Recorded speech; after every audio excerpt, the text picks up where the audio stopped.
1987 में Kenneth Perk ने police station में जाके कन्फेस किया कि उन्होंने शायद किसी को मारा है, पर वो नहीं जानते कौन और वो नहीं जानते क्यों। जब कोर्ट में केनेथ पर्क का ये केस बाहर निकला तो उनको इनोसेंट प्रूव कर दिया गया। ऐसा बोला गया कि जब ये हत्या हो रही थी तब केनेथ वहाँ प्रेजेंट ही नहीं थे, क्योंकि वो स्लीप वॉक कर रहे थे।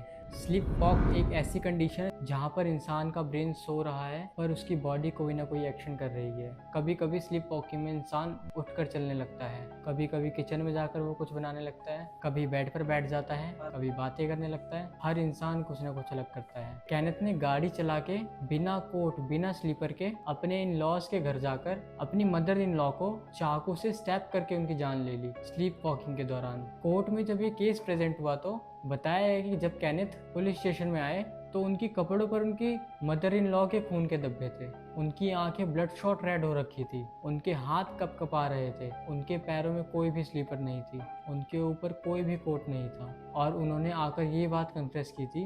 बट फिर भी कोर्ट ने उन्हें इनोसेंट प्रूफ कर दिया, क्योंकि according to the science, according to sleep expert और उनके लॉयर के मुताबिक केनेथ जब ये एक्ट कर रहे थे तब वो तो दरअसल सो रहे थे। उनकी बॉडी तो वैसे एक्ट कर रही थी पर केनेथ का माइंड सो रहा था, क्योंकि ना केनेथ के पास कोई मोटिव था, ना ही उन्हें कोई सपना आया, ना उनके पास कोई रीज़न था। उन्होंने बस एक रात को अपने बिस्तर से उठकर अपनी मदर इन लॉ का कत्ल कर दिया। आपको इस केस के बारे में क्या लगता है? कमेंट करके ज़रूर बताना। अगर आपको ये स्टोरी पसंद आई हो तो पेज को फॉलो कर लेना।